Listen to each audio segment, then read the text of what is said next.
Welcome back, little nerds, to Pillow Talk Derm. It's Saturday morning, it's 10 a.m. So if you're new here, get some pens and get some papers ready. You're about to start an encyclopedia of information. And if you're not new here, get your journal out of the closet, get your ass out of bed, because we're going to cover the best moisturizers for this time of year. Now, I'm not talking about moisturizers that address a certain issue. I'm talking about basic moisturizers, but they're not your basic Bs, because from my experience with my patients, I have noticed that people are confused on how to moisturize, what to moisturize with, and what to use when. And I think we can simplify this so that you have a better understanding, so that you know how to moisturize for yourself. Before I jump in though, who the hell am I? I'm Shireen Idriss. I'm a dermatologist, a practicing doctor in New York City. I see patients 5 days a week, and I do this every Saturday at 10 a.m. So if you haven't subscribed, subscribe below, like this video, let me know what you want to learn about next week. So without further ado, let us jump in. The most important factor before we talk about products is your environment. Being dry in a humid environment where the air is wet is very different than being dry in a dry climate. Now, in the winter time, when the heaters are blasting, the air tends to be drier. There is less humidity, less water particles in the air, and that's gonna make our skin parched and even more dry in contrast. And therefore, you can control your climate to a certain extent. I'm not saying we all live in Dubai where they are creating ecosystems that never existed, but I'm saying you can help yourself and your climate despite the fact that you're living somewhere cold and the heaters are blasting through the use of a humidifier. For years, I have pushed the importance of a humidifier, especially in a very dry climate for people with very dry skin, because it can be a game changer. If you have eczema, if you have an inflamed skin barrier, that humidity alone in the air can make all the difference. And that is why I have created, this is not to sell you guys a humidifier, but that is why I created this portable humidifier, which you can take with you on the go. I do not use this, by the way, in my bathroom because my warm showers make this a very humid climate, but I do put this next to my bed and I do take it with me to the office. I have one at my desk. I actually have two, one for my bed and one for my desk, and it keeps the air going nice and moist. And people hate that word, so that you don't dry out. My skincare line, yes, I have a skincare line called Dr. Idriss, is fragrance free, and that was by popular demand. Yes, I'm a dermatologist who does not hate fragrance, but I understand people do not want to put fragrance on their skin, and therefore when I collaborated with Canopy, I told them I want to create scents that people can enjoy, because I do believe aromatherapy is a huge part of feeling better. So not only can we make the air more moist, but we can also now introduce a beautiful scent to it. So you take this puff, you apply it right over here, and I created 3 scents because I couldn't make up my mind. The first one is called Bedtime Sesh and not Pillow Talk Derm because we didn't want to get in trouble. And this is probably my favorite one. It smells like my perfume that I wear every day. It is bergamot and honeysuckle. The second one is called Calm-ish. It is meant to calm you down, and it really does. This one has white florals and anise flavors to it. And the third one is our dream of sitting at a beach, running around naked, but with sunscreen. It is called SPF OTB, SPF on the beach, and it smells like a vacation in a bottle. The most favorite form of sunscreen smell you will ever find is right here. So you don't actually have to travel far to get that feeling. Anyway, I hope you guys enjoy it. If you cannot get this one, get yourself any humidifiers and just make sure that you are cleaning it really well so that no mold builds up inside the humidifier, because again, it's creating a moist environment. So that leads me now to moisturizers. Moisturizers are not all created equal. And yes, you need to pick your moisturizer based on your skin type, and you need to layer in moisturizers and different thicknesses based on your environment, okay? So somewhere drier is gonna be much more layered, especially if you are dry, versus somewhere humid where it's extremely moist in the environment, and let's say you're oily, you need less. Ingredients you need to look for in basic moisturizers. And when I say basic moisturizers, I'm talking about moisturizers that are meant just to hydrate. We will talk, for example, about my moisturizer, Active Seal, at the very end. It is not meant just to hydrate. There are 3 basic moisturizing agents, or ingredients rather. There are occlusives, which are meant to seal in water. That is the thickest form. Think of your Vaselines of the world. Think of your Aquaphors of the world. Thick, rich, ointments, okay?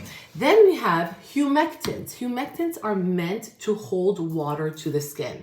The most famous humectant on the market, hyaluronic acid. Glycerin is also an amazing humectant. It's my favorite humectant of all of them. Panthenol is a humectant. Even exfoliating acids like glycolic acid are humectants to a certain extent and hold on to water, and that's why that's my favorite exfoliating acid. Then we have emollients. Emollients are meant to make rigid skin softer, more supple, and smoother. It's supposed to help the skin's structure, make it more flexible, and make it softer for you. So it's not as rough, cracked, rigid, etc. And when we think of emollients, we're thinking of ceramides, fatty acids, squalane, shea butter, colloidal oatmeal, even petrolatum white soft paraffin. Certain emollients can be occlusives, and occlusives can also be emollients. It gets a little bit more complicated, but as a general rule of thumb, those are the three main categories that you're looking for. And dry skin especially needs more emollients to make the skin softer and more supple, as well as more occlusives to lock in that water into your skin. So now let's get into the moisturizers that I love. We're going to cover some from low to high and high to low, starting with a K-Beauty moisturizer, which you cannot beat at $25, is this one right here by Soon Jung. It is their 10 Panthenoside Cica Balm at $25. This one is really great for people with oily skin, but who tend to be dehydrated, dry on the surface, lacking water. Why? Because with panthenol, which is a vitamin B5, right? And we just said that panthenol itself is a nice humectant that holds on to water. This one goes on very lightly and then just breaks and disappears and disperses. So it's not going to leave an oily residue behind, because oily skin can still be dehydrated, lacking water in your skin. And therefore, this one is a really nice one to add into your routine. There's no hyaluronic acid in here. It also has Centella asiatica, which can help with a little bit of that look of redness, because if you're oily and dehydrated and your skin needs water, it can be slightly inflamed. So the Centella can help with the redness. Fragrance free, and it is a very lightweight gel moisturizer that breaks easily. If you're somebody who has a compromised skin barrier, meaning you're inflamed most of the time, your skin is red, no matter what you're doing, it's never looking even, and it's always feeling a little bit irritated, then this guy right here, which is honestly very hard to read, but Purito, their Oat and Intense Cream for $19 is great. Why? Because it has 71% oat. Oat, I did mention colloidal oatmeal as an emollient, but oats are a soothing agent. And at 71% between oat seed water, oat kernel oil, oat kernel flour, oat kernel extract, aka colloidal oatmeal, it is extremely replenishing in terms of moisture and holding onto that moisture. And it also has no hyaluronic acid in it. Plus its texture, which is creamy by nature, is also very, very nice for dry, flaky, dehydrated skin. It's fragrance free, so if those of you who are sensitive out there, do not worry. Usually when you have an inflamed skin barrier, you want to try to stick to things that are fragrance free so you don't develop an allergy. But if your skin is healthy and intact, go ahead, enjoy the fragrance until you can no longer enjoy it, is my POV in life. All right, now, if you're someone who is extremely dry all the time, winter and summer, but winter it is far worse, again, because of the environment, and you have not yet gotten yourself a humidifier. Number one, get the humidifier, but number two, I love this stuff. This is not their ultra facial cream, but this is Kiehl's. This is their overnight rehydrating mask with 10.5% squalane. Squalane, I mentioned, is an emollient that attracts and locks in moisture, and it prevents transepidermal water loss. This is much thicker in terms of texture compared to the ultra facial cream that I usually recommend.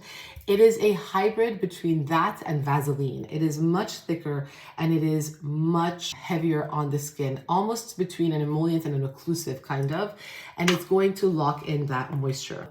Very rich, very thick. If you love face basting, which is what I usually do with a diaper rash cream, but you hate the look of the zinc on your face basting, I usually use this guy Triple Paste. I will tell you, this is a great second one to try that doesn't have any of that white residue because there's no zinc in it. So it's not going to be as good in terms of an anti-inflammatory perspective, but it's going to be great in terms of locking in moisture. If you're somebody who gets flushed, but you're not sensitive and you have dry skin, so your skin is always red, you're getting heat attacks, whatever they're called. What are they called? Hot flushes, etc. And you're just trying to cool your skin down while keeping it hydrated and dewy. Guys, I use this mostly on airplane rides longer than 4 hours, but as somebody who's recently started developing a few hot flashes here and there at night, I love this stuff. Clarins is a great product to use at night. It is expensive, but I use it at night on certain nights, and I'll use it mostly for airplane rides. But if you're somebody who gets flushed red and you're dry and you're looking to calm that redness by cooling your skin, but also to hydrate, this is it. It smells like a spa. Yes, it has fragrance. There is MGA, which is a menthol derivative in it, and it does actually cool your skin. So it's not just the idea that it's cooling your skin. It has been shown to reduce your skin's temperature by 7 degrees. So it will cool your skin. I actually put it at the back of my neck sometimes, and it does not have hyaluronic acid. So this is a beautiful mask to use at night. You will wake up dewier in the morning, but if you are really hot and the heaters are just too hot, keep it by your desk and apply it on your skin throughout the day. It will cool you down. So those are all moisturizers that I think are great for your face. Now, there are some for the neck that are specifically marketed for the neck that you could probably use on your face, but just wanted to throw it out there as well because the neck gets really crepey in our 40s because it starts to lose that ability of holding on to moisture faster than our face. Think of the neck and the skin of your under eyes kind of in a similar fashion. One really cheap fix that you guys have, especially in the UK, is this for $10, which is Cetraben Emollient Cream. It is white liquid paraffin, which is basically Vaseline, but it is almost like it comes out in a whipped-like fashion. And this stuff is like Spanx for the neck. It's gonna be like, and it's gonna like just kind of hold that moisture into your neck and make your neck look more taut. There's no HA in it. It has no fragrance to it whatsoever. It is a drugstore find. It is great for eczema. It is great for windburns. It is great for crepey necks. The second one, which went viral last year, is this one by In Beauty Project. It is their Extreme Cream for $48. I actually really like the product, but I hate that they market with a bioretinol, which is complete bullshit in terms of messaging, because what exactly is a bioretinol? TBD, I still don't know, but it does have a ceramide complex with ceramide NP, EOP, and AP in it.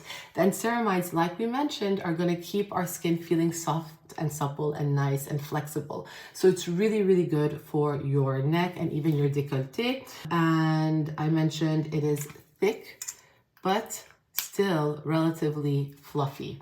So it's not going to sit down and just make you suffocated completely. It is much more lightweight than Cetraben, and it is oilier in terms of residue than Cetraben, which is interesting because Cetraben is more of a petrolatum. Okay, so that is In Beauty Project. And then last, this one is a complete splurge. But the way I use this, and I have used this since 2019 on and off, definitely 2020, I used it a lot, 21, I used it a lot. Then I went off for like 22, 23, 24, it came back, and now we're 25 and I'm using it again. But this guy by Augustinus Butter, this is their body cream. I love their body cream. It's very expensive. This should last us a year because we're not using it all over our body. It's $190. Don't shoot me, okay? But you could take a little bit and make it go a very long way by using just a little bit of this on your neck, using a tiny bit of this, even for your under eyes, if you wanted, because it's a much thicker moisturizer, which I will show you. This is super thick.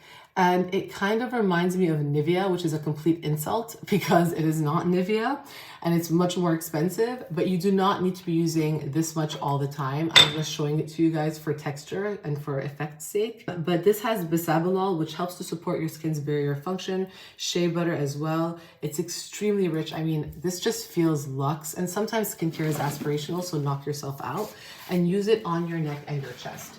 And I mentioned earlier on in the video that these are all basic moisturizers in the sense that they're meant to hydrate and restore hydration in your skin. But not all moisturizers are basic moisturizers. And the one that I was really referring to is mine, which is the Dr. Idriss Major Fade Active Seal, because this is a gel moisturizer that is relatively lightweight. It is meant to moisturize, but it's meant to deliver vitamin C as well as ceramides to help with your overall skin barrier health and to deliver antioxidants, as well as peptides to help even out your skin tone. So this is meant to brighten. This is a brightening moisturizer that you can layer one of these underneath or on top of if it is very dry. So in the winter time, for example, I will use this at night and then I'll put the diaper rash cream, or I will use this on top of it in order to really lock the moisture in. So that is the difference between a basic moisturizer and a moisturizer meant to deliver something more than just moisture. And with that, I hope this video was helpful. This has been really fun. I hope you guys buy yourselves a humidifier, whether it is mine or another one. Have a beautiful Saturday, and I will see you guys next week.